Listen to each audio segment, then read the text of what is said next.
Hi, everybody. Rick DiClemente. Welcome to our show, Astrology Unplugged. Tonight, we're talking about the sun and moon. We've had things pretty heavy for a while. We're going to get heavy again next week.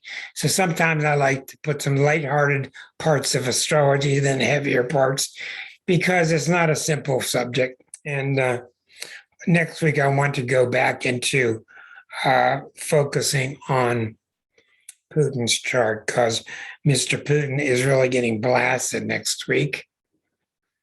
Before I get started, tonight we're doing sun and moon combinations, but next week, next Wednesday, Putin is a Libra, but his problem is he's got Pluto at the top of the chart in Leo. He's got Pluto in Leo right on the midheaven. And that is definitely the symbol that makes him whacked out about becoming a tyrant and wanting to conquer the world. But a week from now, next Wednesday, I think, 23rd, next Wednesday, Saturn will be at the bottom. Pluto at the top, Saturn at the bottom. Has a big, big deal. When Saturn hits the bottom of your chart, yes, big deal entering the fourth house, yes, but mainly it's opposing that Pluto. You're seeing it already with people around the world standing up to him. You're seeing within the country, he's getting paranoid. He is paranoid, and he's starting to arrest people that give him any static, and it's going to get a lot worse. So when you talk about Saturn at the bottom of the chart, it's very, very complex and very difficult to explain. He's got Pluto at the top and Saturn at the bottom, and you cannot predict what Saturn's going to do to that Pluto. Saturn usually does what is just.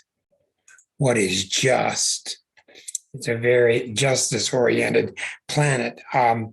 It's impossible to predict what will happen, but we know something's coming down soon. And what I found out in the books is that Saturn hits close to you about a month away, but I think that's really kind of silly. I think it hits when it's exact.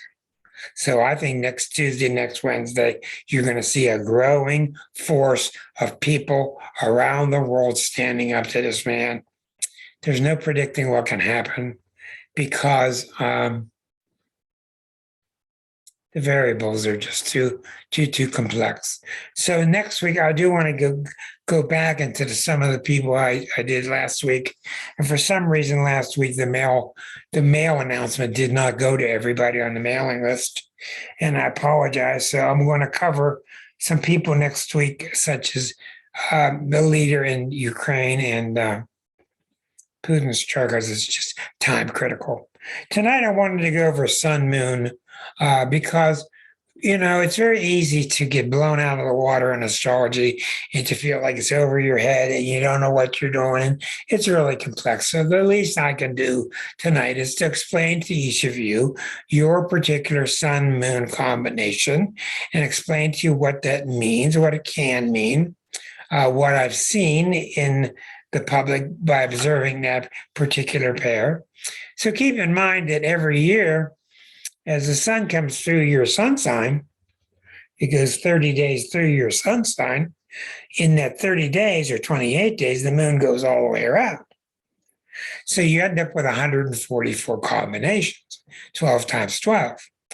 So there are Aries who are moon in Aries. There are Aries, the sun in Aries, moon in Taurus, et cetera, et cetera, et cetera. And we're going to talk about that tonight because you can end up getting off on the wrong foot or off on the right foot just by your very sun-moon combination. Tonight, we're starting with Josie, who's with us. And I hope your sound is better. Let's try it. We had trouble. Okay. It sounds good now. Okay, good. Okay. So you're both in the same room, right? You and Ali? Yes. Okay. Well, we'll do you both here 2 in a row. Okay. Now, Josie, you are a Cancer, and your moon is in Virgo. All right, Anita, if you're listening, that's the same thing you've got. Sun in Cancer, Moon in Virgo. Now, in general, I want to tell you this. There's too much talk about what sign gets along with what sign. It's almost impossible to do that because charts are very complex. And I've shown you through the years now that just about everybody has 4 or 5 signs strong in their chart. Just about everybody. 3, 4, 5, almost everybody, 4 to 5. Some people 6 and 7. Wow. You have just strong indications and effort combinations from those other planets. Okay. Now, we're going to keep it down to 2 because the 2, no matter what's in your chart, your sun and moon are still really, really critical. I want to mention a couple things first. If we look at this diagram tonight, and we're going to pause here for a moment, and we're going to keep using this teaching diagram that I've worked with for many years.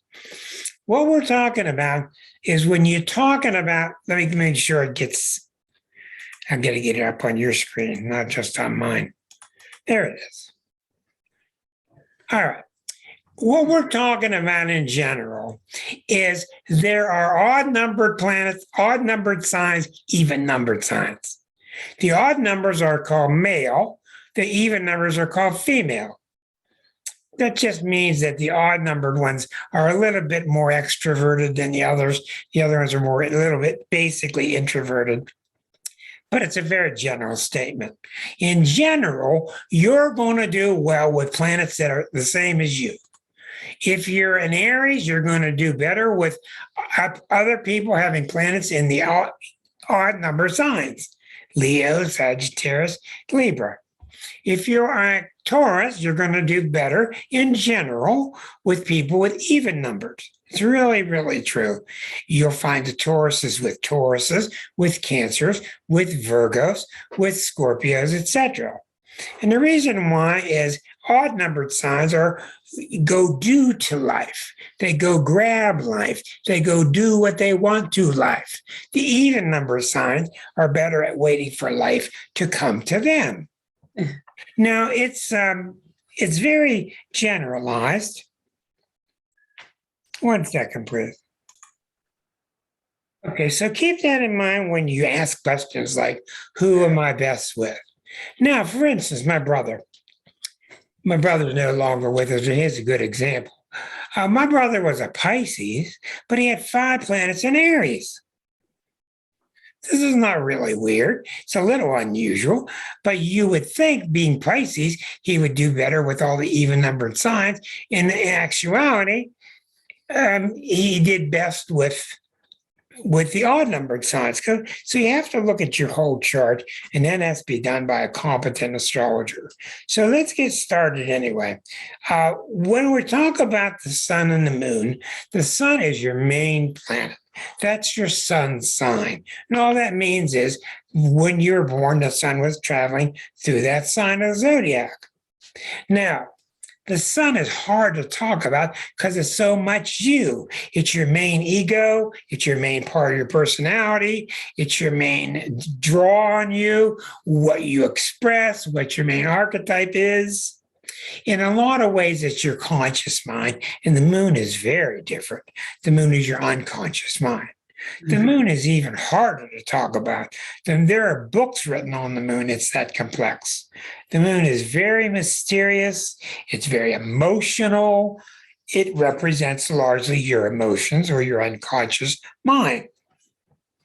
So you can see right away your sun and moon combination can get along pretty well, or maybe it doesn't. Right. And then you have to work with it. And a lot of people have. Hi, Shelby. There's my cat. She always comes to look. So the sun and moon either get along pretty naturally, or other factors in the chart, or if the sun and moon don't get along that well, it can actually be a bad sign, but can also make the personality interesting. Some people are really intriguing just because they have some weird combinations of planets in their chart. I don't want to get too complex, but let's start with Josie and talk about her sun in Cancer and the moon in Virgo. All right. First of all, I see a lot of Chris from the East Coast is here. I see a lot of Cancer people married to Virgo people. Okay, that means right away you got a good combination. Last night we had dinner with a couple with that combination. The reason that combination is so good is the Cancer person naturally wants protection. They want to be safe. That's a Cancer quality, wanting to be safe, wanting to be secure. And Virgos really, really enjoy giving protection to somebody, fixing things for somebody, taking care of people, providing for. So it's a really good combination when two people are involved because the Virgo can be a little light when it comes to emotions, and the Cancer can be over the top when it comes to too much emotion. So when you've got the particular combination, it's basically very good combination because the Cancer strength is emotion, taking care of the family, taking care of itself, really keenly focused on how you're feeling. How does everybody else feel around me? When you talk about the moon, the ruler of Cancer, you're talking about grandma, you're talking about Christmas, come and have turkey dinner, rituals. That's a Cancer thing. Come enjoy the warmth of the family. Mm-hmm. The beauty when it combines with Virgo is that Virgo is very good because Virgo keeps his feelings in check and does the work that it has to do and has a strong sense. Virgo is very get the job done, be practical, accomplish. So the two can really mix well. Now, one of the problems with the moon in Virgo is the moon in Virgo can become very picky and very it all depends. I've seen people with moon and Virgo do well, other people not. They can become so picky that they can ruin things for themselves by being too picky. But the Cancer sun is not known at all for being picky. Cancer is known for, do you make me feel good? Do you make me feel bad? It's really that simple. So they can really work out well because the Cancer, one of the things about Cancer is it can always overdo it. It can get too emotional. It can get too moody. And Virgo is the opposite. Virgos keep a grip on those emotions. Don't let them get out of hand. So what does this sound like to you, Josie? Very interesting. I mean, the way you describe Cancer, yeah, that's definitely me. And both my parents were Virgo. Okay. Well, Yeah. you're very comfortable with the perfection that they provided and the safety. It's always food on the table. Everybody's clean. Clothes are always clean, but Yep. they're not always, the parents are not always the best at giving emotional support if they're straight Virgo. So it's really a good combination. But what I would do with you is look at the rest of the chart to see if we have a much more emotion. Do we have much less emotion? Do we have too much Saturn? Do we have too much Virgo, etc.? But basically, it's a good combination because Virgo really likes to provide for the family. They like to feel useful and that they're providing for the family. That just makes them feel really good and useful and practical. And they love that their efforts are not being wasted. Right. Now, so I think it's a very good combination. Okay. I want to tell you something else here. Anybody that could possibly have a Virgo problem, okay? Every sign has its natural inclination towards its power and towards its weakness. And if you have an inclination towards too much Virgo, your inclination is usually towards too much self-perfection, expecting yourself to be perfect. And if you have Virgo problems in your chart, and if you have similar qualities that I've talked about. You may want to check up about the Virgo. Now, it's really written about well in our book, The Exquisite Zodiac, but there's a really good video that I made years ago. It's on there. It's one of the most highly hit videos on my YouTube channel. Go to Rick DiClemente in YouTube and just type in Virgo. Rick DiClemente Virgo. You'll see the picture, a symbol of a virgin. I watched it last week. Yes. Overcoming Virgo perfectionism. Overcoming Virgo perfectionism. Yes. And I took a 90-minute lecture and cut it down to 30 minutes. But it really explains why. See, these things don't come out of nowhere. There's reason for it. So if you have problems with the Virgo perfection, I really advise that you go to Rick DiClemente Virgo on YouTube and watch that 30-minute video. Very good, Josie. I think you we had a good reading. We did a personal reading. And before I leave you and go to is that your daughter? Yes. Before I go to your daughter, do you have any questions about that sun and moon combination? No, not really. Very interesting. I think it really can be charming because, Cancer gets a bad rap. Cancer is a tough sign to be. And the reason it's tough, it's the first time that the heart is opened. Right. Okay. And when the heart opens and the water gushes in, it can really be overwhelming. Right. Nobody better to have with you in a foxhole than a Virgo. Because they don't care what happens to themselves. They're going to do what they got to do to save the day. Right. They're a lot like Superman. So I think you got a pretty nice combination. And that goes just as well as if we're talking about a Cancer person dating a Virgo person. That's generally pretty good. Okay? Right. Okay. Thank you. You are welcome. Now let's get your girl up here. And her name is Ali. Yep. And boy, do we have a combination with you. We got a Scorpio sun and a Cancer moon. Moody. Can you say moody? Okay. Now, no. When I think about that, the GOP is a Cancer sun with a moon in Scorpio. Your daughter is a Scorpio with a moon in Cancer. Now, this can be really wild. This can really be good. We certainly know that your daughter cares about people. The only problem I see with your daughter is, does she care too much? Yep. Okay. The problem when you have too much water, what do you think?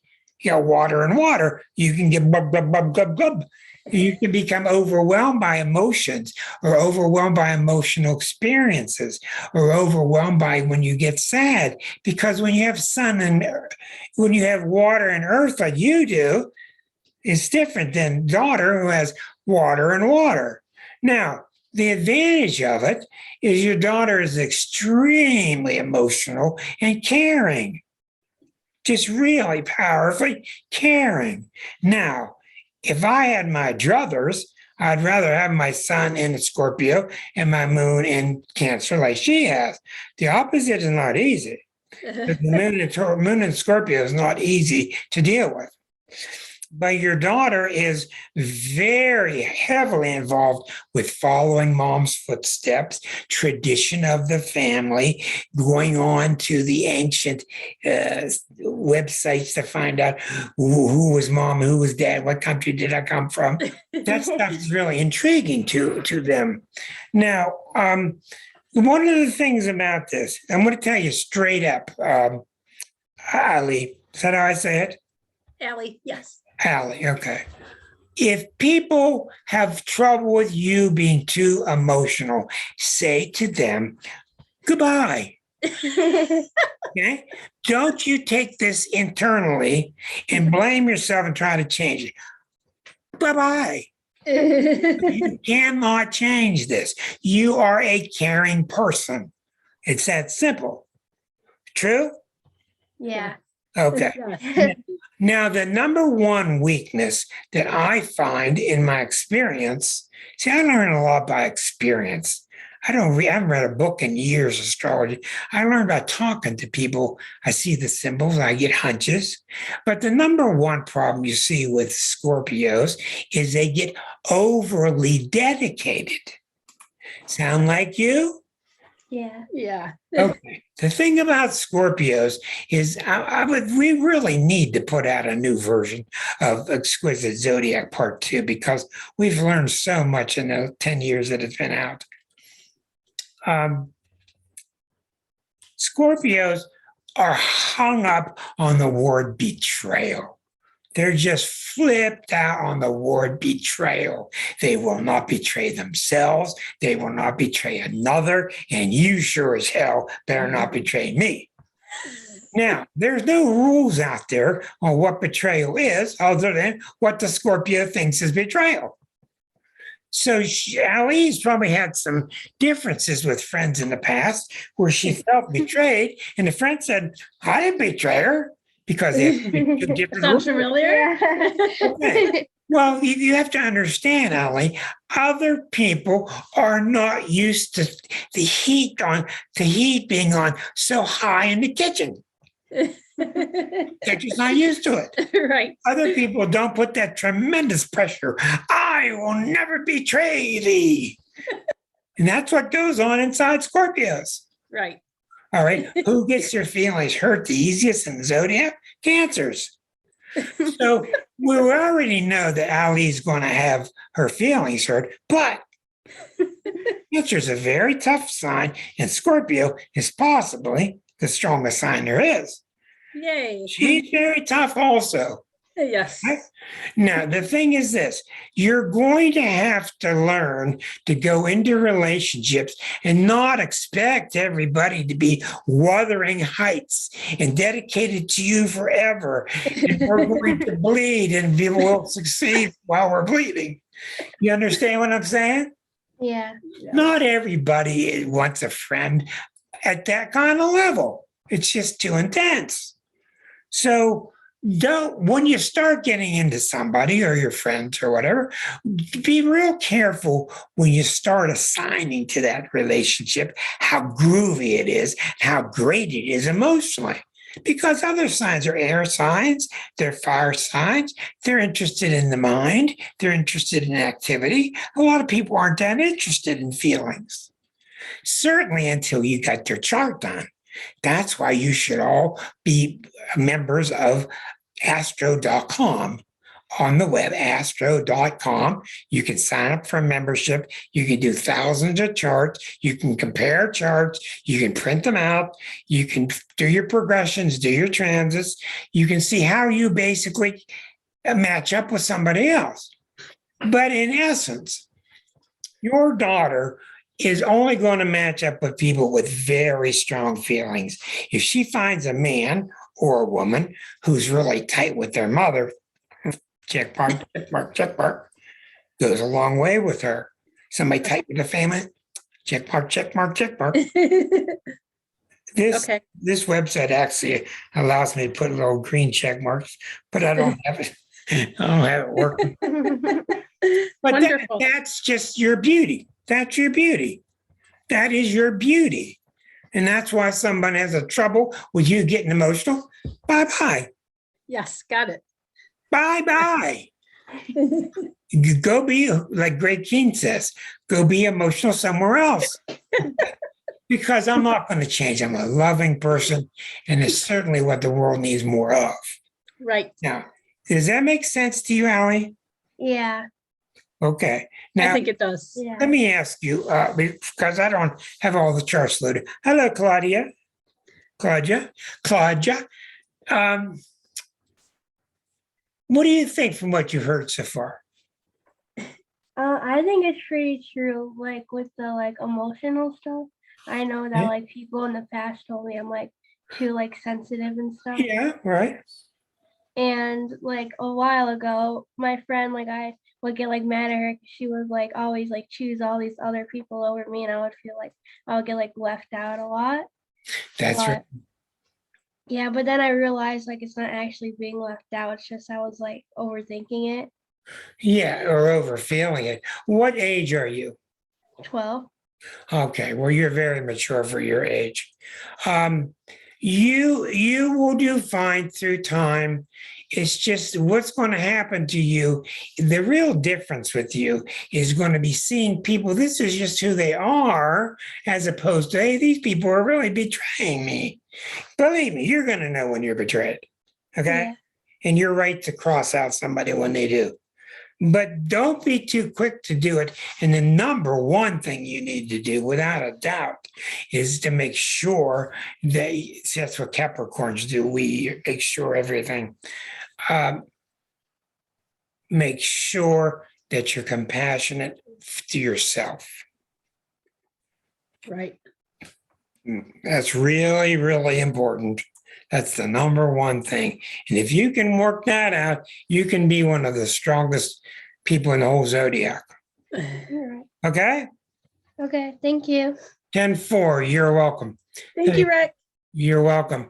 Let's move on to our flipped out traveler here. It's going to meet up with us in Pennsylvania next week. Susan, who's now back in Cleveland. She went from Cleveland in her motorhome across the top of the U.S., down the left coast, back up, all kind of problems with her motors and heating and all this wiring. She's back in Cleveland, and next week she'll be floating by us in Pittsburgh, and we'll get to actually meet.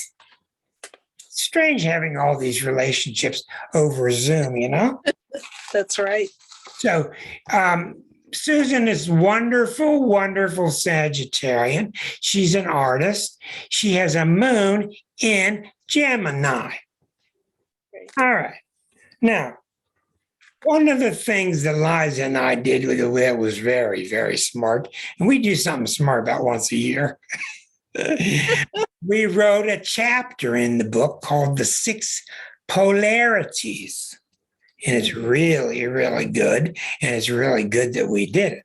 So we wrote a chapter about Aries and Libra. Let me show you on the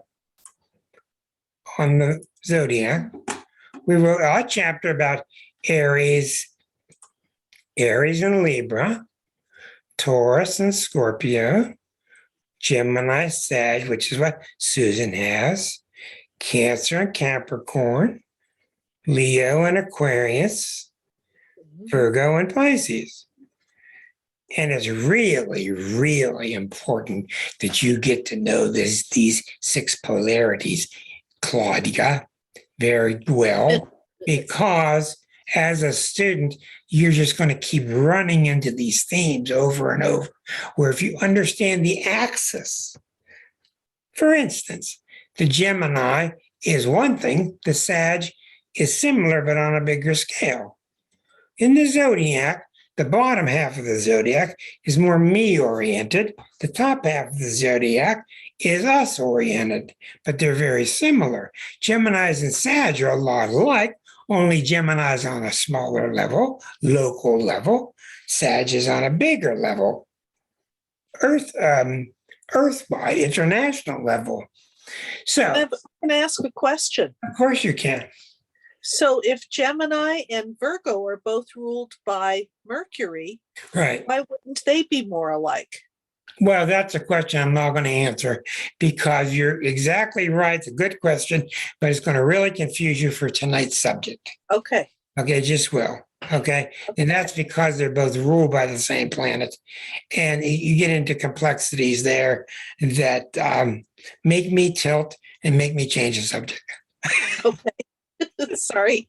That's okay. You see, Sagittarius is basically, let's travel the world like you're the one. I can't tell you how many Sages I had in my office. I'd say, what do you want to do? They say travel. I say, where? They all say, I don't care. I just want to go.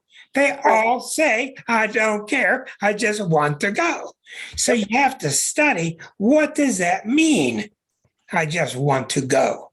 Aries want to go because they're fire sign and they're just going in the thrill of going.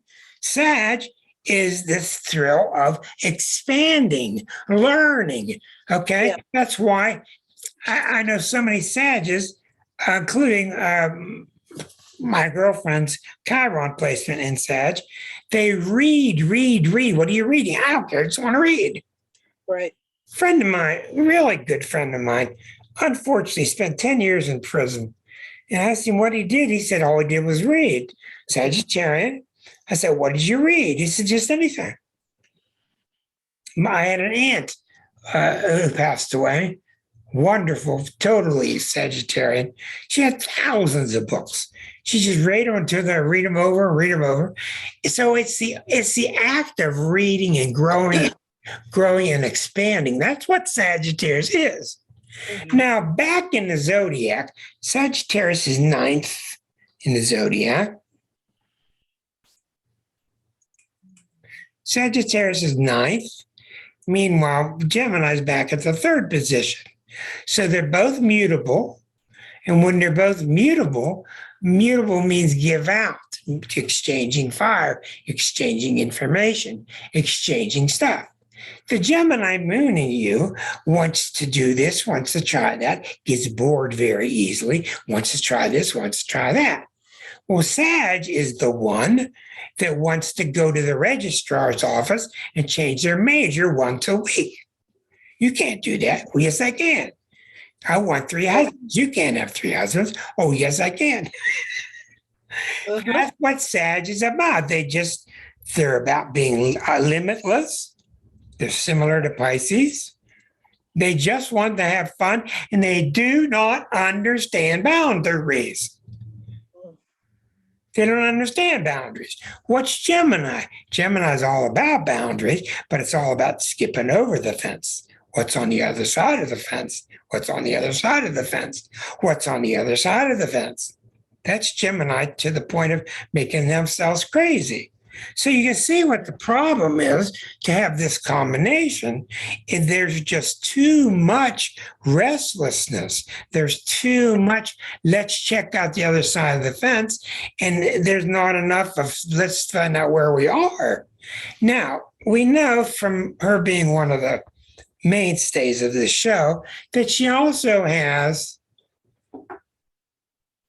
Venus next to Saturn in Scorpio.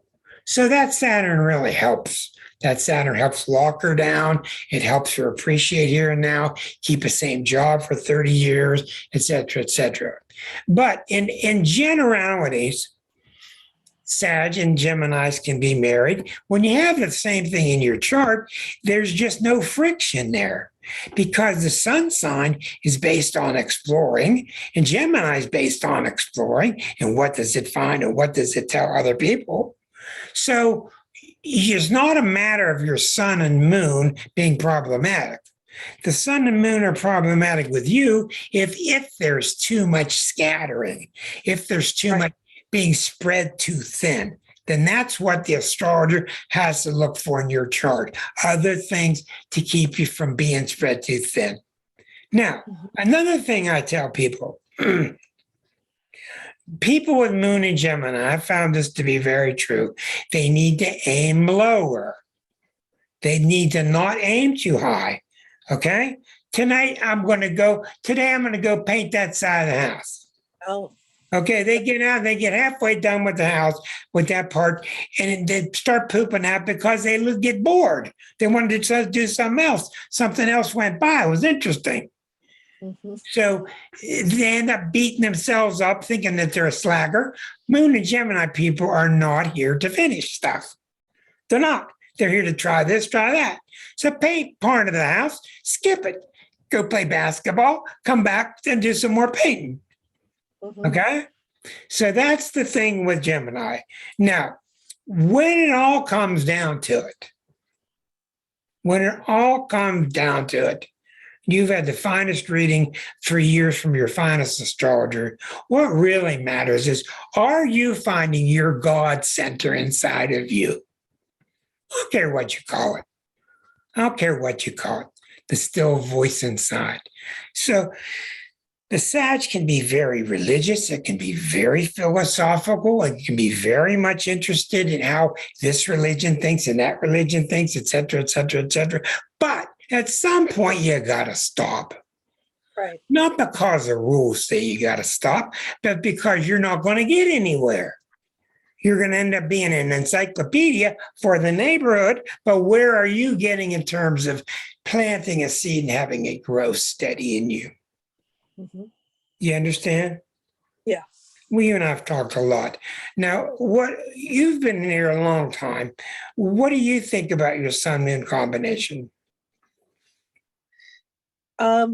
As you pointed out, I have difficulty sticking to things. I have trouble finishing things I start. I start a lot and then Right. never get back to and finish those things. It's not your nature to finish them. Yeah, it's It's not. hard. Don't drive yourself nuts about it. It's not your nature to finish it. Right. You know, it just isn't. I mean, when you read books about Bob Dylan being the Gemini that he is, and the thousands of songs that he started, and they're written on napkins, and he never finished them. Right. Sometimes the muse works the way it works, and you're controlled by the muse. You're not controlled by the mind. You're not controlled by your preferences. Right. The muse is in control. Do what the muse says. But if there is suffering, that's where you got to draw the line. If there's suffering, it's because you got to question, am I kidding myself? Am I kidding myself that I've always got to leap over a next fence? Am I always got to leap over the next fence? Versus, am I avoiding something here? I do that a lot. That's the question. Am I avoiding something, or am I really jumping the fence to see what's interesting there? That's the question that requires a lot of self-honesty, and it's not easy. Thank you very much, Susan. Thank you. You are welcome. Marilyn, I got two Marilyns. I got a Taurus Marilyn with a moon in Gemini. Raise your hand. Hi, Trudy. I'm glad you're here. I have a Marilyn with a Taurus sun and a moon in Gemini. It's not the Marilyn there. Okay, so you're going to have to let me know if I've missed you, and I'll come back to you. I promise. Is it the last name DeGroot? Let's find out. Yeah. She's there, but she's muted and she's doesn't have a picture. Okay. Thank you, Erica. I'm asking you to unmute yourself, Marilyn, and I'll talk to you even without your picture, but you got to unmute yourself. Here I am. Okay, good. Okay, you can hear me? Yes. Okay, now you don't have a camera, right? Well, I do, but I'd rather not show it right now, if that's I okay. don't blame you unless you look like 10 million bucks. I used to have a wedding photography business, and Oh.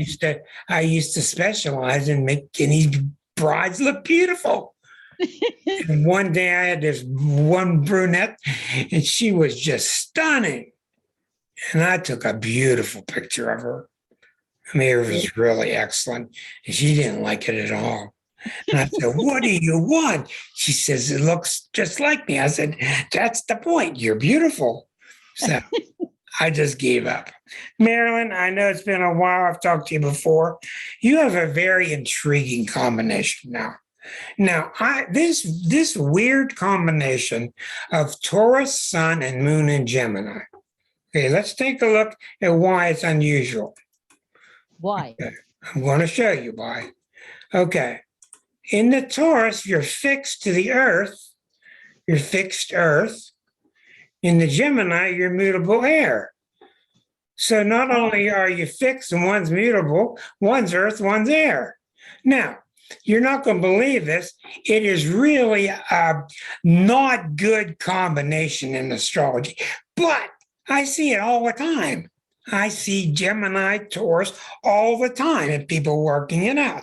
So in your case, we're going to talk about the two different signs first. What happens with that combination is they're not compatible, they're complementary. And there's a big difference between the two. Complementary means you got something I don't have, and Yes. vice versa. Okay, So the Taurus part of you wants to get grounded, wants to go shopping in the same places, wants to buy vegetables on Wednesday. They go to buy their pattern, have the same leather chair. The moon in Gemini is losing its mind. It doesn't want to do things predictably. See, when you hear those kind of giggles, you know that you're poking right at the right place. You know, like I always say, if my client doesn't say, what is it? If my client doesn't say, that's funny. If my client doesn't say, that's funny, that's when I know I'm off track. When they say, that's funny, then you know you're on track. Okay, so it's a combination that can work fine, but here's the problem with it. Your Taurus son, I'm going to paint the damn house. That means I'm painting the whole damn house. Yeah. Moon in Gemini gets halfway done with one side, gets bored, and quits, and then the Taurus starts beating up the Gemini. There's the problem. What's all this quitting in you? How come you're quitting? I've got lots of paint left and all. And the moon says, cowardly, I'm kind of just bored with this. I wanted to try something else. So you've got to have these two, and these two are going to be on stage at the same time. It's that simple. It's that simple. One guy's up there and he's tough and burly and wants to settle down. The other one is like a wood fairy and wants to bounce around. And they irritate the hell out of each other. And you see these people married all the time, and they might bitch about it, but it's actually a good combination. I was married to two Geminis.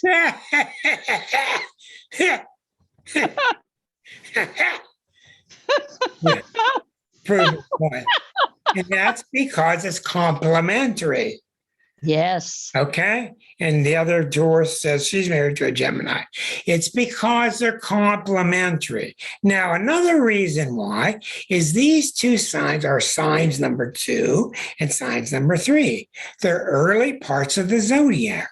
And early parts of the zodiac don't want to get life too complicated. Mm-hmm. Complex signs are Aquarius and Capricorn and Pisces, the later signs of the zodiac. The early signs are very simple. They want their simple luxuries. They want their simple joys in life. They want to have their friends over, play some cards, drink some beers, and it's a lighthearted affair. So that's the reason they get along. It's because they're both early, but yet they're so different that they help each other. Now, you're not going to stop the bickering. You just aren't going to. Okay, the Taurus is just going to be too staid for the Gemini, and the Gemini is going to be too restless for the Taurus. Yes. And they're just going, including when you have it inside yourself. Yeah. So what happens is when the Taurus parts of you, and ultimately, when it comes down to it, the Taurus has to win. Yes, absolutely. Your sun sign has to rule over the moon. There's no doubt about it. So sometimes when you're getting too dogged, when things getting too stale, when things getting too old, then let that moon Gemini take the lead. Try something new. Try painting a bedroom a different color, etc., etc. My mother was a Gemini. My dad was a Capricorn. So she would say, oh, she wants to change the furniture around. And my dad would get real mad because he's a Capricorn. You know, she would get bored with it. So she wanted to change colors and move the furniture around. I'd come in at night, I'd turn the light on before I tried to walk. Didn't know. So it's a matter of trading off. And there's no reason at all that the two can't be fine. Okay. Now, tell me what your experience is with it.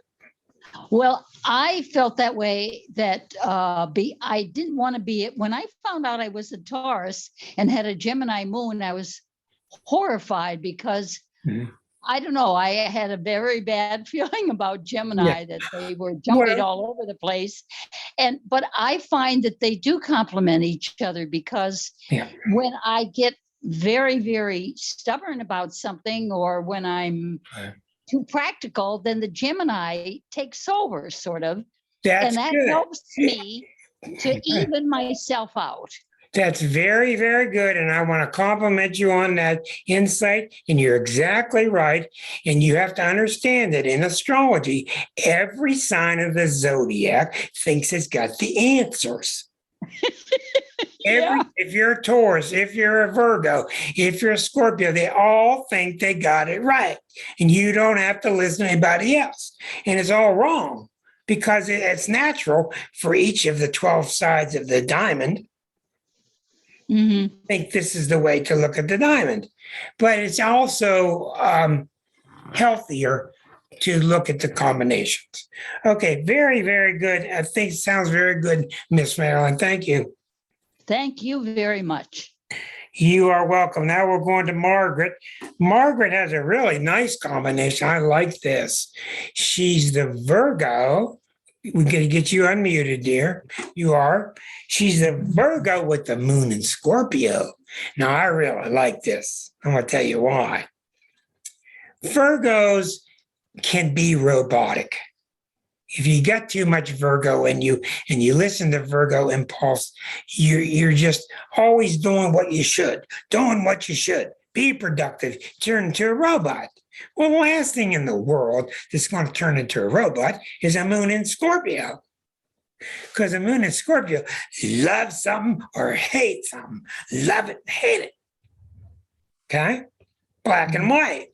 So you got a black and white sign, black and white sun sign. You got a black and white moon sign. Okay? The trouble with Virgo and Scorpio, and there is trouble, is these two are the most critical signs of the zodiac. These two are the most self-critical of the zodiac. So she has to put a lot of effort into not allowing that to grow, not allowing that to take root. Does that make sense, Margaret? Yeah, it Okay. does. Now, if you've been able to avoid that, then the hat's off to you. Okay? Yeah. Okay. The really good thing about it is the Virgo tends to shy away from emotions because emotions are sloppy and you can't control them and you can't be a real good worker and you want to get an A+ on all your work, and that's Virgo. And the Moon in Virgo is about having fixed emotions. This is how I feel. Damn it. This is how I feel. Well, a Virgo doesn't want that because Virgo is flexible. And the Moon in Scorpio is not. But the really good thing about it is the Moon in Virgo is very emotional, which fills the lack of the Virgo being too sterile, and vice versa. The Moon in Scorpio can become very overly intense emotionally, and the Virgo can help them from going overboard emotionally. It can be a very good combination. Do you find that your two work together well? Well, I think as I've gotten older, I realized that the Virgo part, even though my mother's not Virgo, was very much more along a Virgo lines. And then my father was very emotional and trying to have two parents who parent differently. For example, my dad hugged all the time. My mom never hugged. And so it took me a long time to understand different kinds of love, so to speak. Right. Well, I think that's very common. And it sounds to me like you got the two pretty well balanced. I hope so. I think Well, so. here's one of the reasons. Scorpio planets can get out of hand. Scorpio this is how I feel. Damn it, give me my knife. It doesn't care. It's very much like Aries. Just, this is how I feel. Damn it, let's go. The Virgo is much, much more about cooler heads shall prevail. Virgo's sensible. It's a very nice sign. So the two can really work well. The danger is what I told you. Virgos can be really rough on themselves, and nobody can be rough on themselves in Scorpio. So if you can avoid self-criticism, and watch that video on Virgo, that's a really good idea, then you can be a powerhouse, just a powerhouse. there's every reason that this combination can go really, really far. Because, like I say, when that moon gets too intense and the feelings are too strong, that sun sign can back off and cool off a little bit. You know, it's a nice combination.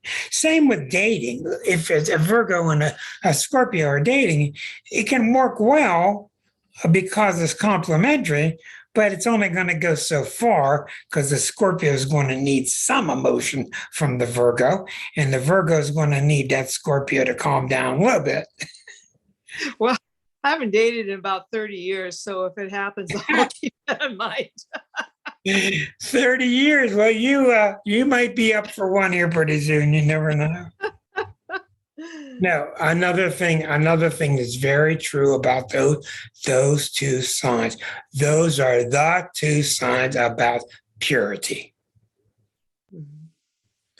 The Scorpio is a bed of satin, linen.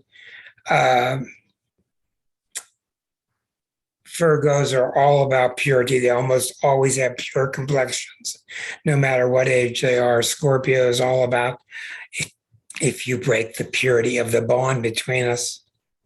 So the whole problem between the two is the Virgo too dry to be able to work with the emotion of Scorpio or not? If the two are, they can work together, be really powerful. And I'll tell you another thing, if you're around this woman, don't try to BS her. Don't try to BS this woman because she's going to see right through all your stuff with the Virgo sun and with the moon in Scorpio. Okay? Thank you. Any questions? No, pretty much on target. Okay. Thank you very much. Now to the Dr. Beck, who's the Pisces. Let's get her unmuted. With the moon in Taurus, I really like this. I really like this a lot. Notice that one's at 12 and one's at 2. So they're 2 signs away. Ultimately, you want your planets to be 4 signs away. 1, 5, 9. A trine. I'll show you. The maximum harmony in the zodiac is 1,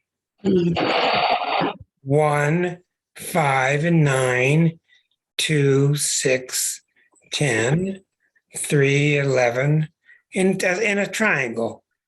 Those are your ultimate harmonies. But like I said, when they're 2 signs away, when they're both odd or they're both even. Okay, I really like this. And we're not going to get into the rest of your chart, Becky, but I've recently been really rethinking my whole attitude towards Pisces. Pisces is a marvelous sign, but it's a very hard sign to conquer. Very hard to conquer. And the reason why is it doesn't have any ambition at the earthly level like the other 11 signs do.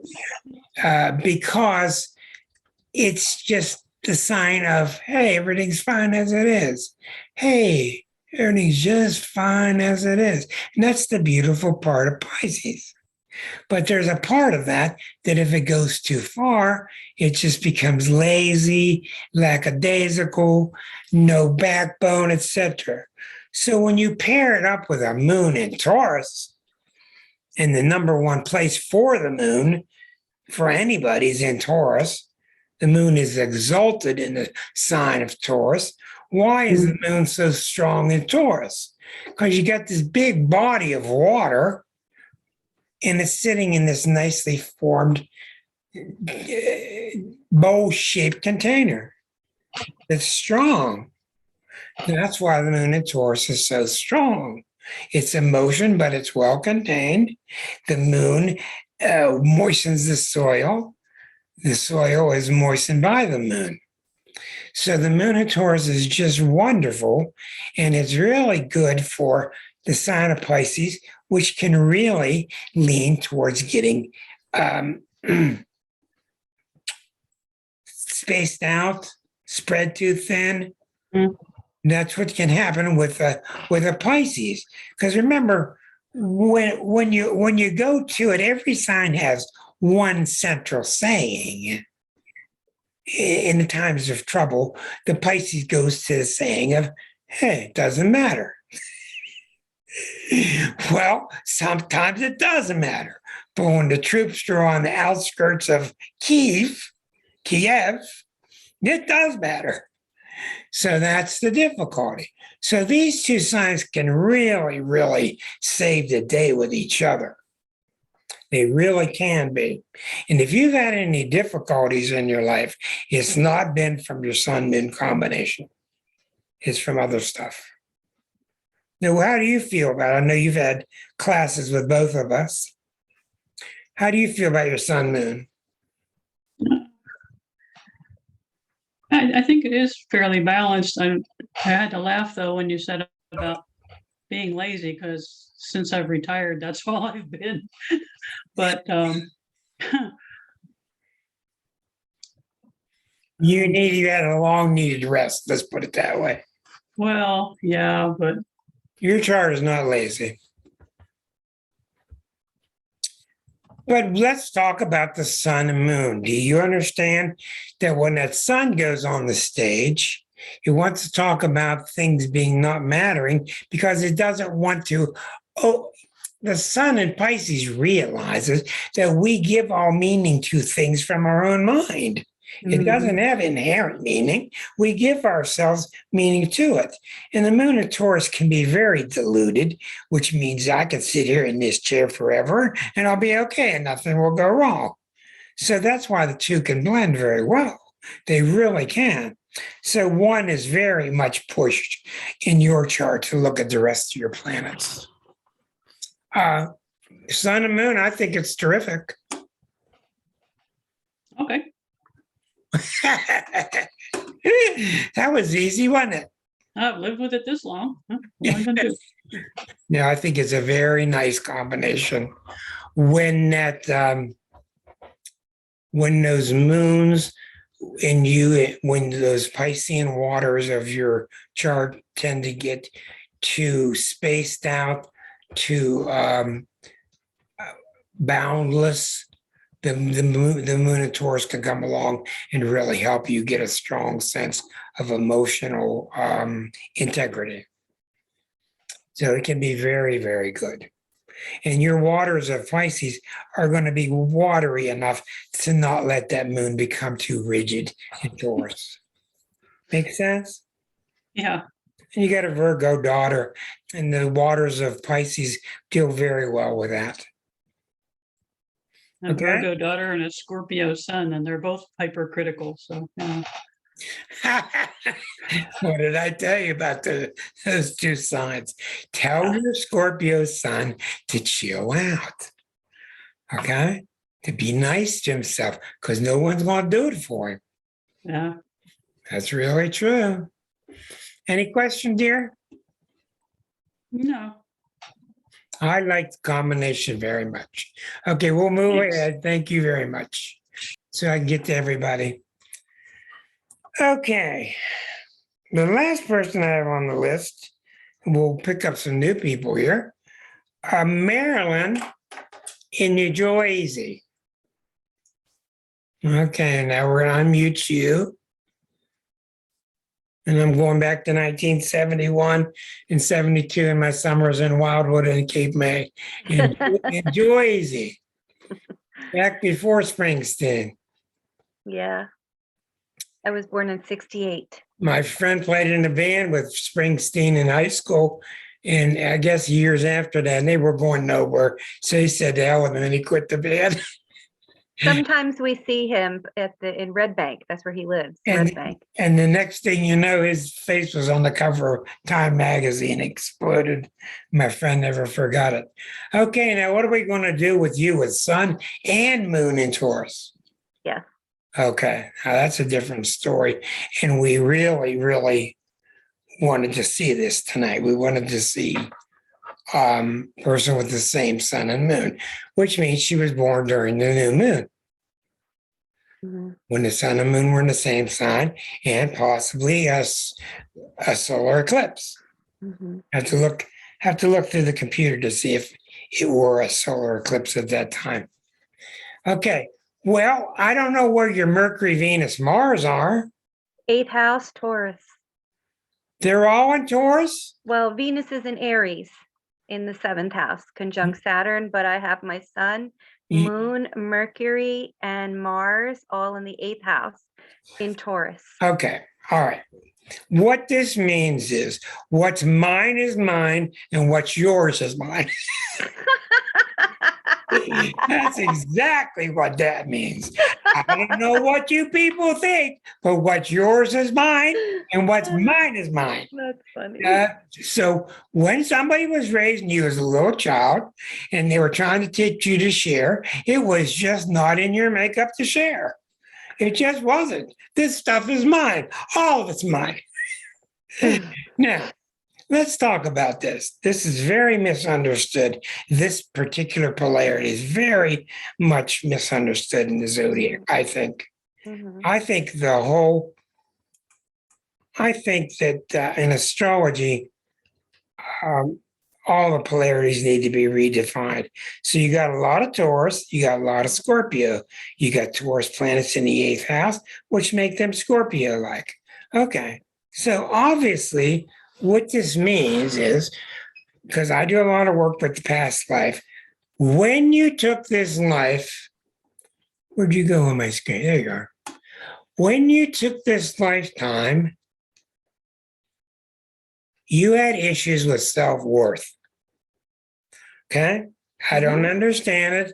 Most of the time, it's because we looked at God. We felt that God was looking down his nose at us.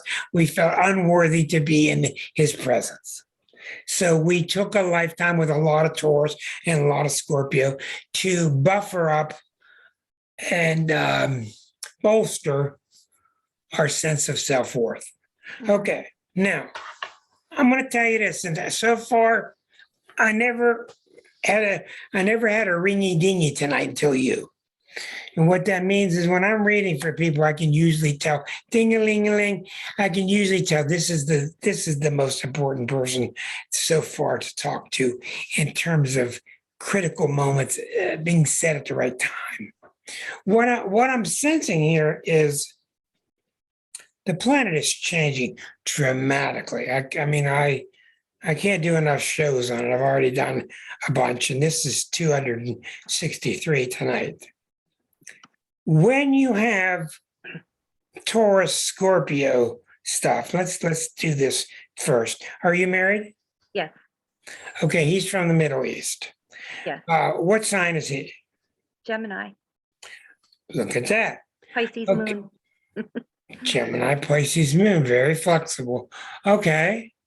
And you do what for a living? I'm a past life regressionist. Living up to that 8th house. No, you're not getting this past life regression from being a Taurus. I'll tell you that. You're getting it all from the 8th house. Yeah. Okay. The difficulty in this chart is, how do I say that? At some point in time in your life, and I find a lot of my clients get to that point around mid-60s, what happens is the person gets fed up with allowing anybody have anything to say about how their self-worth is to be. I think I'm already at that point. That's the turning point I'm looking for. You get to the point where I don't care what you think or what you wrote or what you told the news or what the president thinks. I will determine how I feel about myself. I'm going to do all this all over the screen. 100%. I'm going to tell myself how I feel about you. I can understand your criticism. I can understand your family. I can understand all this, but I don't care. I will determine how I feel about myself. Absolutely. That's why you took this life. Yeah. Okay. Not easy. My chart's not easy. What's not easy? It's certainly. I have Pluto in the 12th house, to combine with Well, that? that depends. That can be a lot of things. But when you have too much Taurus, what happens is you got too much Archie Bunker in the chart. Mm, Archie Bunker is the typical symbol of the negative side of Taurus. You want to know the negative side? It's his chair. Know what everybody else thinks doesn't matter. Everything's rigid. Everything's fixed. This my way, the highway. If there's a problem, I just yell louder than you do. mhm. Okay. Well, you got that going on inside. But I also have a lot of planets in Aries too. Well, I would really like to look at your chart. Yeah, sure. I would like to look at it in totality, but not for tonight. Yeah. But the problem with the sun and moon there is the sun thinks it's right, and the moon says, yeah, you are right. And the answer is, you're not right. The answer is no, you need other energy, Yeah. other energies. So we need the Aries energy, we need Libra energy, et cetera, et cetera. Right. So there's no problem with you being dependable. There's no problem with you getting a job done. Right. There's no That's problem true. with you being organized. The problem with you is it gets too fixed. Okay. Okay. So hopefully the other planets in your chart can help you become more flexible, et cetera, et cetera. Mm-hmm. Does that make sense to you? It does, but sometimes because I've been studying astrology for a couple of years now, sometimes I think that my sidereal placements make more sense to me. Sidereal is a whole different ballgame. Yeah. Sidereal is got its own truths. It's completely different than Western. In Western astrology, the Earth is in the middle. In Right. sidereal, the Sun is in the middle. Yeah, I feel like I'm just like a big mix of them. Like, Yeah, but I suspect to you that a lot of these things that you're feeling is this, you're feeling is that is all taking place in your birth chart, and it's not the sidereal versus. yeah, I think I could see that, like, from that you could always seem to find what's in the sidereal chart. You can still find it in the Western chart. Like, That's right. yeah, it's They're fascinating. not to be mixed. They really are strange bedfellows. But I think what's happening is that you've reached that pinnacle, and Yeah. therefore, what I find is happening now, when you start to reach why you came here, which was to fix that self-worth issue. Yeah. Once you start to conquer that, everything else breaks loose. Yeah. And the shackles come off, and you start to feel better. And I think things just start getting better and better. Yeah. Okay. Thank you. You're welcome. Any questions? No. Okay. This is nice. This is so nice. Thank you. Well, sometime come back and we'll do your whole chart. Yeah, I will. I would like love to to do hear that. your perspective on it. I would love to do it. It's a beast. I've seen all kind of charts. So you want to see a beast chart? Take a look at Trump's chart. You want to see a beast? Go look at Putin. We're going to do it next week. Oh, Okay, thank you very much. I'll Okay. move on, and we're going to go to Linda. Linda is my Libra, and we'll do what we can with you, my dear. Is your moon in Scorpio? The Scorpio in the first house. The moon is in Scorpio in the first house. Correct. Okay, so the fact is that your moon is not just in Scorpio, it's also a strong statement of Cancer in your chart. So you're very lunar. And that's really good because Libra women can be really professional and very smooth, and they're very nice, but they're not always real warm and fuzzy. They just don't get that energy. But with your moon rising, it gives you a lot of that ability to understand it and to gel with it. So it's a very intriguing combination without looking at the rest of you. Just the fact that you got that Libra Scorpio combination, I've told you all for years now, when you got too much Libra Scorpio, you got the two signs about relationships. Okay. So you've got These are the two signs. This is the whole quadrant of relationships, but these are the two about personal relationships. And when you have a lot of planets in Libra and Scorpio, there's so much focus on relationships that when the relationship starts to sour, it's the end of the world. So I don't know what happened to you, Linda, when you were a teenager and a relationship started to go south, but I bet you it weren't no fun. Oh, no, it wasn't. It wasn't. And honestly, I liked the same boy from 10th grade through all the way through high school. And he was an Aquarius who was sort of like he'd show up for a while and then he'd Indifferent. He was not affectionate, let's say. Okay.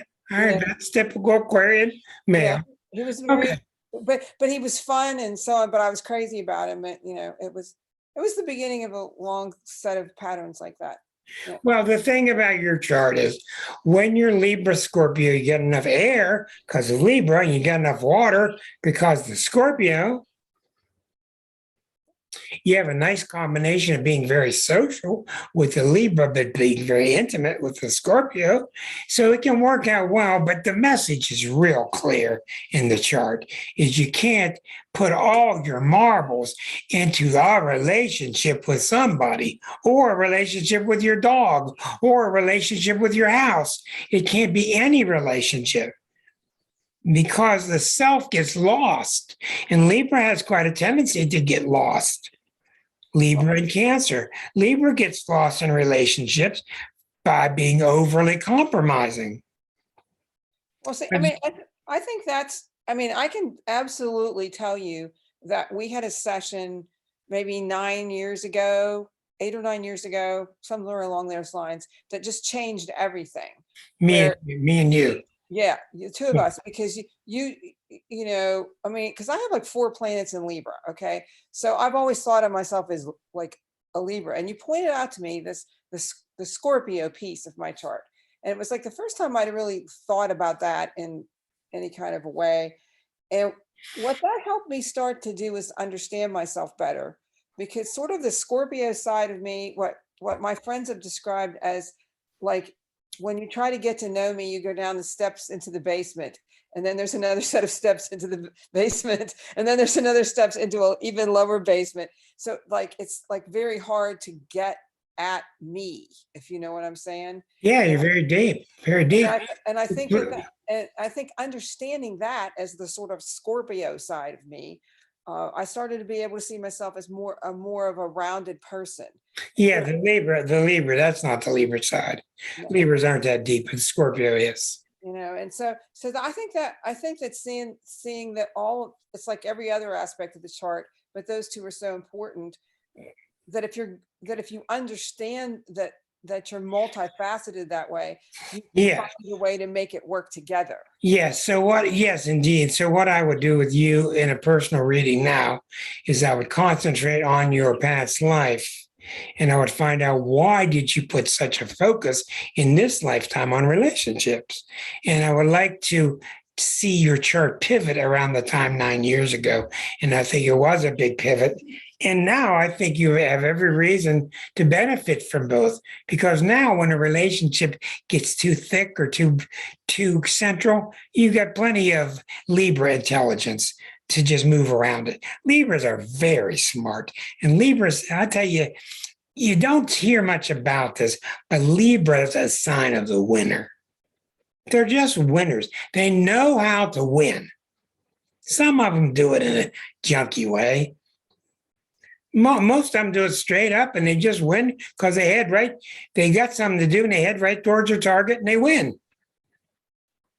So we'll stay at it and we'll stay at it. Oh, well, yeah, you're smart. A smart sign, just a smart sign, and put on top of it a Moon and Scorpio.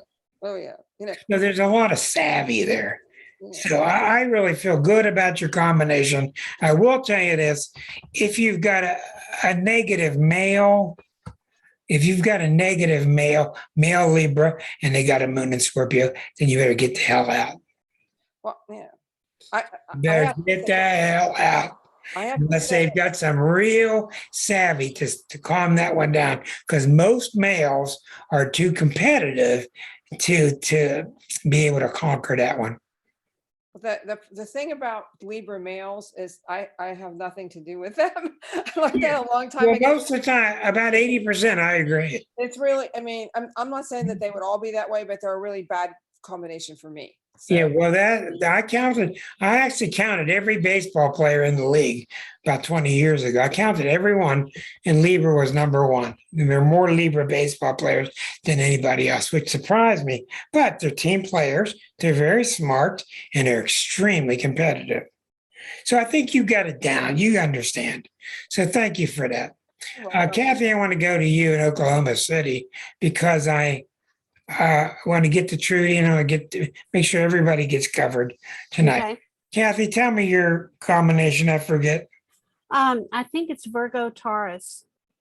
You think it is? Well, I know it's Virgo Sun, but I think the moon is Now Taurus. we're gonna stop everything right there.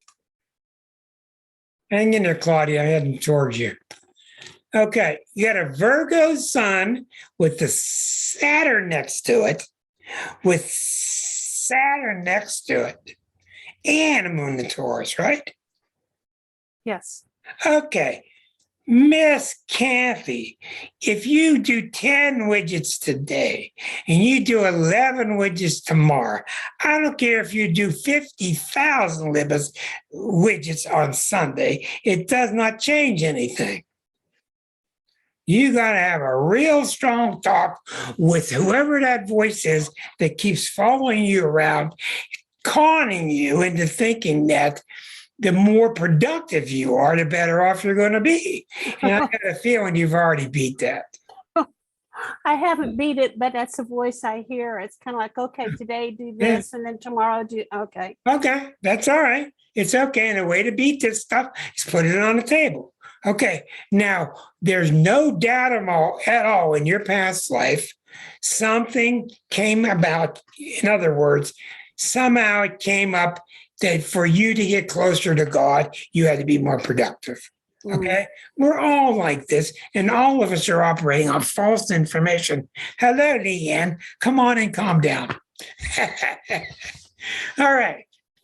Now, when you got a Virgo Sun and a moon in Taurus, nothing's worthwhile unless you fix it, you affix it, and then you stay on it, you sit on it, nothing moves. Okay, but there's a part inside of you that wants some emotional strokes. Right. There's a part of you that wants mental novelty, Right. wants some new subject. So you really need to watch that video I made on Virgo. And I love Virgos because they're so pure and they're so caring. Mm-hmm. But you do not need the permission from me to go to the beach. You understand me? I'm saying this on purpose.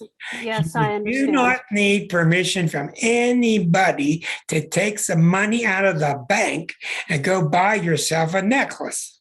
Right. Yes. And boy, it's tough on Virgos. Yeah. It's just tough. And that's why I really have learned Virgo women, my number one client. Virgo women are really attached to goddess energy. They Yes. just love goddess energy. That's why I get so many Virgo clients. They want to be in sync with what goddess wants. What does goddess want?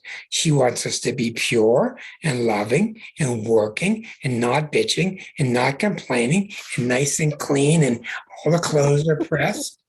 You know, Virgo have wonderful hearts. They have wonderful hearts. But you don't need any permission from anybody. Virgos are naturally number two. They're just naturally not to be the main person, but to be in the background. Right. Okay, well, that's fine. But there's a fine line between that and feeling inferior. Yes, there is. There's nothing about you that's inferior. So it's admirable that you have this fine line and this want to be a backup and to be in the shadows and being of support to the main characters, etc. But what has to happen at the Virgo level, you have to realize you're also number one at the same time that you're number two. Yeah. And that seems sacrilegious to Virgos. No, I've been in that position many times and I've learned that.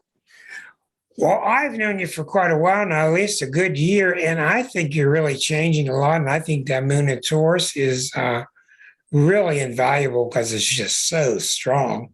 Your problem is you're too strong. You ever hear an athlete that gets hurt because the heart muscle gets too strong? That's kind of what you are. So I think if I had that chart, I would let myself goof off a little more. I would let myself goof off, have a little more fun, be a little more impractical. Okay. Make sense? Yes, yes, yes, I need some of that right now. So I want to hear back from you later on once you've goofed off for a while. Because Okay. when it comes to goofing off, I do pretty good. Liza, don't say nothing. Don't say nothing. Thank you, Rick. You're welcome. Let's go to Claudia. Claudia. I forget where your moon is in Pisces. Yes, how could you forget? Oh, because I got 9,000 people. Well, to file. it's your moon as well. Yeah, I don't really have a lot to say about the moon in Pisces. I don't feel very good. I've learned through the years it's not a very good place for the moon. It can be for some people. Now, your sun in Leo and your moon in Pisces, and it's very evident, but you've also got a T-square to Neptune. So you're very Piscean. So what we see with all that Pisces is it brings out that real kindness, feminine side of Leo.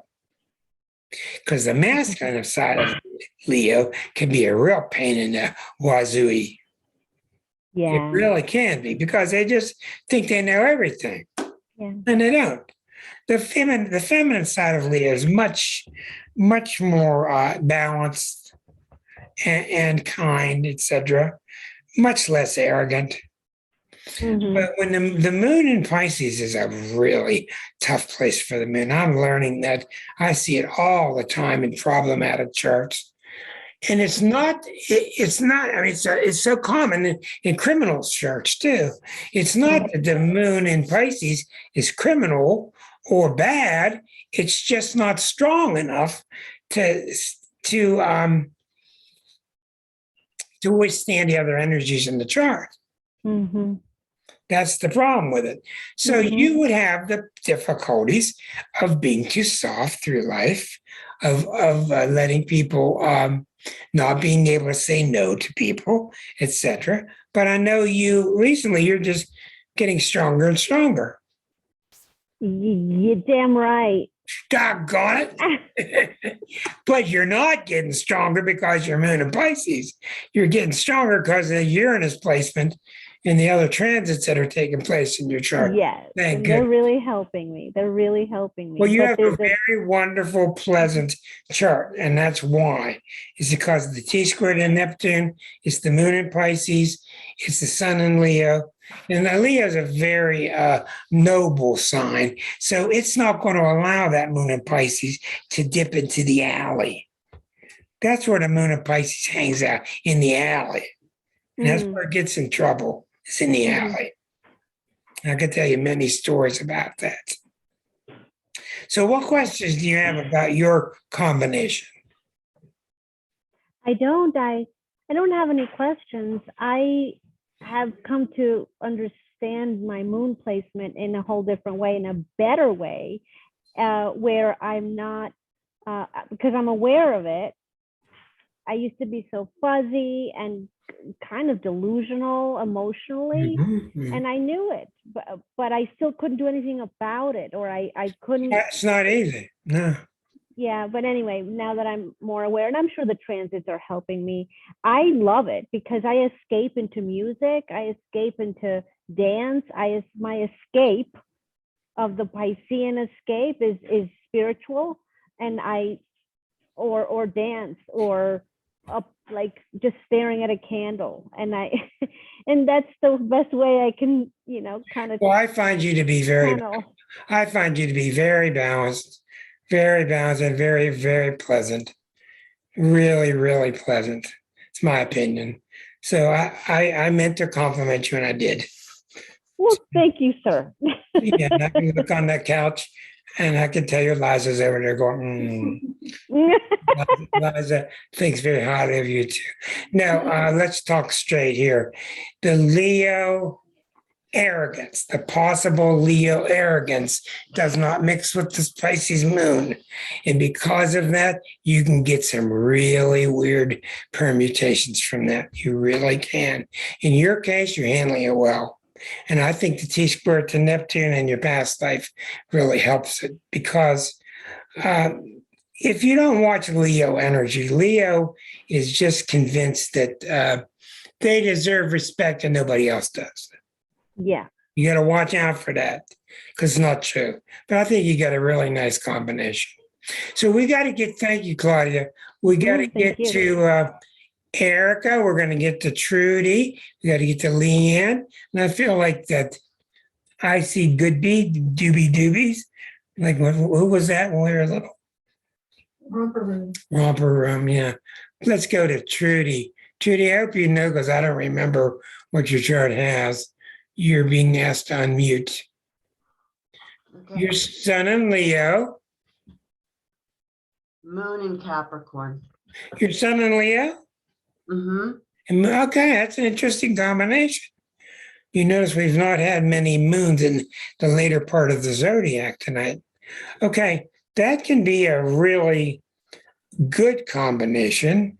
If you don't watch it, you can end up having a queen mentality, because Capricorn and Leo are both king and queen type of energies. So it would mean that in business, you'd be very good as management. You'd be very good at handling things at a top level. And you would be very prone to getting people mad at you if you don't watch it. Because Leo energy draws people that are jealous. It just draws people that are jealous. I mean, you may as well put the word Leo/jealousy in the zodiac, because they just draw to them, because Leos are fixed upon drawing attention to themselves, because the whole function of Leo is to gain confidence. Now, when you got these two working together well, there's no touching Trudy. There's no touching Trudy. The only question in your Trudy's chart is the Capricorn going to suppress your emotions too much? Because that's what can happen with a moon in Capricorn. Moon in Capricorn's tough. When it's strong, it's just unbelievably powerful. But when it's weak, it can become very emotionally dry, and the Leo sun doesn't help it much. So how have you dealt with these two energies? I'm not sure. I'm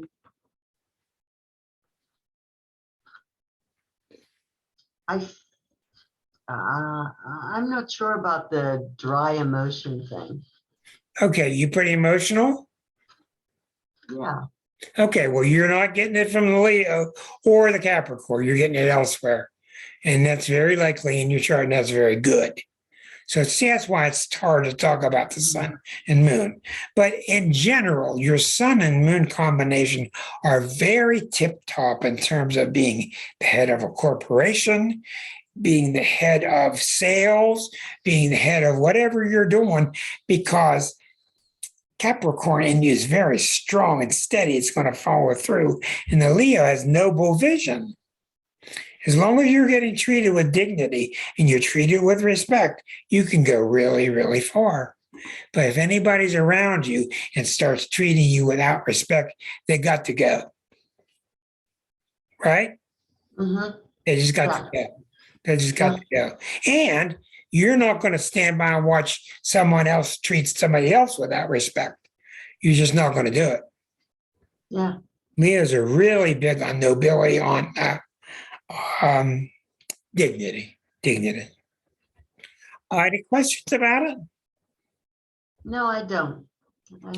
But I have to get a deeper reading from you. It's been a while. Yeah, we have to dig in to see what else is in there because so many things can be there. And the planets are really stirring into fixed signs right now. Saturn is in Aquarius opposite the Leos. A lot of things are happening. To repeat for next week, you YouTubers, next week, I'm going to dig in deeper on Putin's chart. And 1 week from tonight, Putin's going to have Saturn opposite his Pluto. His Pluto at the top is his problem. It's his problem. And Saturn is going to be exactly opposite 1 week from tonight. You see the forces are mounting against him. Yeah, I would like to see you do that, Trudy, because I think there's a whole lot beyond just the sun and moon combination. But generally speaking, the combination can be really good unless you start to buy the con, because every sign has a con, that be believing that you're really special. If you believe that you're really special, the moon of Capricorn is going to say, yeah, you really are. And then you're really sunk. If you don't fall for that trap, you got a really chart of gold. Thank you very much. Let's go ahead, dear. I'm going to unmute you again. You're muted. Yeah. When you do your readings, do you do them on Zoom? Yeah, everything's on Zoom. Okay. Yeah, I've stopped seeing people in the COVID age. Okay. I keep an electronic distance. Thank you very much. Okay, let's get down to, we'll get to Erica last because she's patient. And let's get to another Leo smiling up there in Ohio somewhere. Oh, I'm south of Pittsburgh. Oh, yeah. Oh, okay. Yeah. You're close to me then. Good. Leanne, you're another Leo. Where's your moon? I forget. Yeah, my moon is also in Pisces. Oh, so we got the same with Claudia. Claudia, yeah. Okay, well, I think you have very similar traits. And you do a lot of artistic work, which is not just the Leo. The Leo is the art, but this intuitive stuff you do, drawing on the intuition into the higher self, those are all very, very moon in Pisces. Okay. Now, Leo's a funny sign. I think it's a sign that's really taken for granted. There's a lot more to Leo than people think. There's a lot more complexity than people think. There's a very lovely side to Leo energy. It's known as a very generous, magnanimous sign. It's very giving, and that really coincides well with the moon in Pisces. So I don't think that's a problem at all, the sun-moon combination, even though they're 5 signs away from each other. There's a little discord there, but I don't think it's really much difficulty. The reason why is I think the moon in Pisces works much better with the Leo females than with the males. Some signs are different between male and female. Gemini is the biggest one. Gemini women are completely different than Gemini men. Other signs aren't as different. Leo men and women are quite different, but a Leo woman is usually pretty gentle and kind of loving, and the moon in Pisces really augments that. Now, I will say this. Don't piss off a Leo woman, okay? Whoever you are. Don't get a Leo woman pissed off unless you want to see what it's like to get a woman pissed off. They'll let you have it, but ooh. Okay, I got some burns in the back from years ago. But it is true. Don't piss them off. I think it's a very nice, pleasant combination, Miss Helsel. What do you think? I think that's very funny about the don't piss off a Leo. I bet you'd like to have some tape recordings to play back. Whew. Now, does it matter that my son's in Leo, but I was born at midnight? Does that make a difference? Well, sure it does, because it puts your sun near the fourth house. At midnight, that gives you more Cancer qualities. You're either fourth house or third house. Sun is at the bottom. Yeah, it's going to give you more emotional. You're very emotional for a Leo. And I also think that the moon in Pisces has, the years I've known you, I think that you have become more, in the last 10 years, I think you've become more and more non-Piscean in terms of more eager to stand up for yourself, less eager to say, oh, it was my fault. That's a Piscean thing. Now the Leo said, no, it wasn't my fault. Yeah. So again, tougher, stronger. Yeah. Make sense? It does. Thanks. Yeah. You're welcome. Finally, we're going to end up, we're a little bit late tonight. Thank you, Leanne. We're going to end up with, some night we're going to do a whole show with Leanne, and what she's doing with paintings is just unbelievable. Your spirit guides and all that stuff. Let's go to my very patient Erica. Erica, are you moon in Aries? No, I'm Moon in Leo, Taurus Moon in Leo, but I've got Mercury, Venus, and Mars in Aries. Ooh, now we're going to. I've got a stellium in Aries and a stellium in Leo. But I'm a Taurus in the 8th house, so that's very chaotic. Ooh, man. Ooh. Do not play king or queen of the mountain with this woman, because she'll get on top and you ain't getting up there. That's it. Only people that are mean and horrible, like Putin, people like that. Well, Erica's but everybody else I love. You are sun in Taurus, moon in Leo. Leo. Okay, let's keep it simple. You got a bunch of Aries. Okay. Now, when you have a sun in Taurus and a moon in Leo, they're both fixed signs. Let's go back to the zodiac. Very stubborn. Yeah, that's stubborn. That's one way of putting it. The sun is in Taurus, it's fixed. The moon is in Leo, it's fixed. One's earthy, one's fiery. Okay, you get a bunch of Aries, which we're going to keep out of the combination for now. Okay, when you've got Taurus, Leo, you've got to really be careful, because one of the sides of Archie Bunker's flip side of Taurus is not only a belief that they're always right, but a belief that the other person's opinion doesn't even count. That's one thing that happens with Taurus if you're not careful. When I have people, I do a lot of readings, and I ask people what their parents were. If they have a Taurus parent, about half the Taurus parents are pretty flexible, and the other half are very inflexible, and they don't really hear the child. They don't really hear what the child's opinions are, because Taurus is very fixed to its own. Now, you got 3 planets in Aries, right? Where are the other 3? In Leo, I've got Saturn, Pluto. Saturn, Pluto, and Moon all in Leo.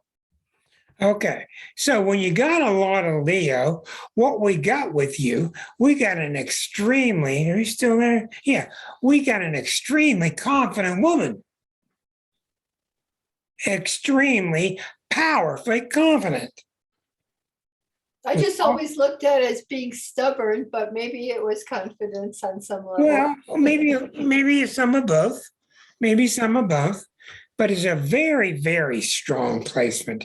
But you're going to have a tendency to naturally fight for your position and be unyielding without hearing maybe the other person got a few details right. But you're going or maybe they're agreeing with me, but I'm still fighting, thinking they're not. They're agreeing with you. You're still arguing for them to agree with you. Yeah, Right. That's really typical. It is. But I find your chart to be very kind, broad, big person. You're much bigger than just these couple planets. But as far as the sun moon of Taurus, Scorpio, you really got to watch out for.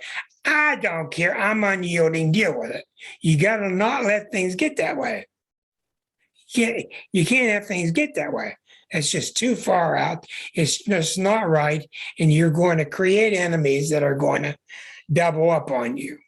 Now, I've learned the hard way over time to step back and be a little more mental and just take the overviews like, okay, very, very good. let's see what's going on with them, and let's see what's going to develop, because I've got too much fire, with that.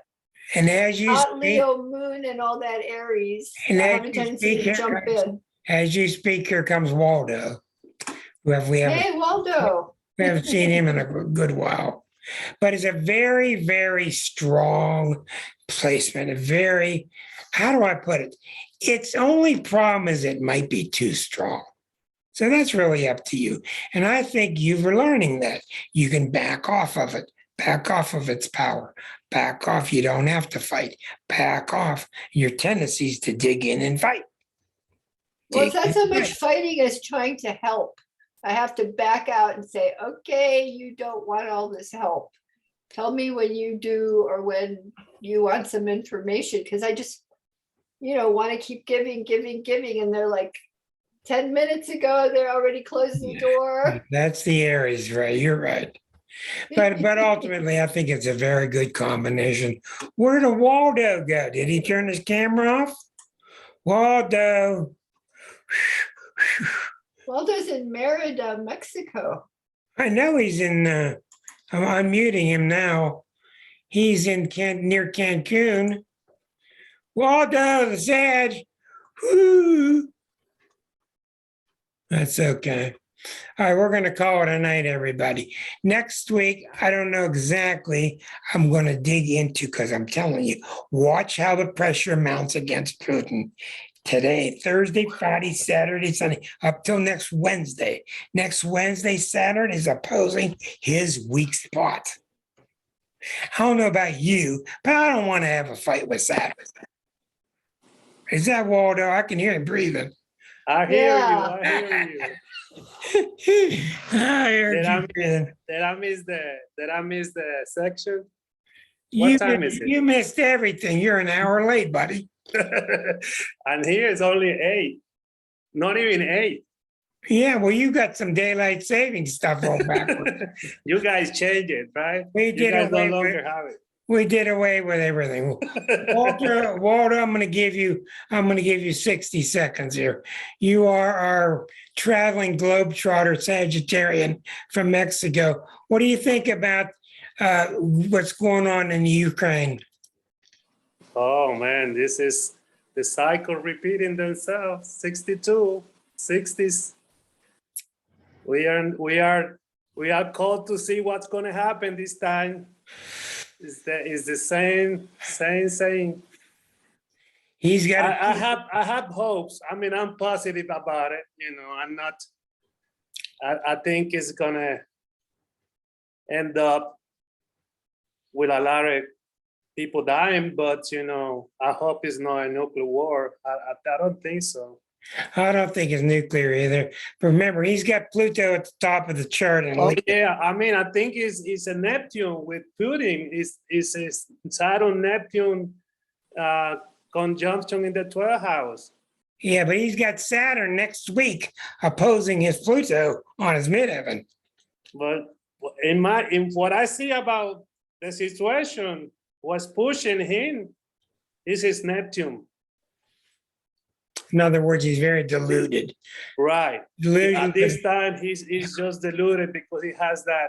Yeah. I mean, it's also Neptune is also in Pisces, so it's more deluded. Everybody is kind of deluded right now. Join us next week, okay? Because we're going to get into it.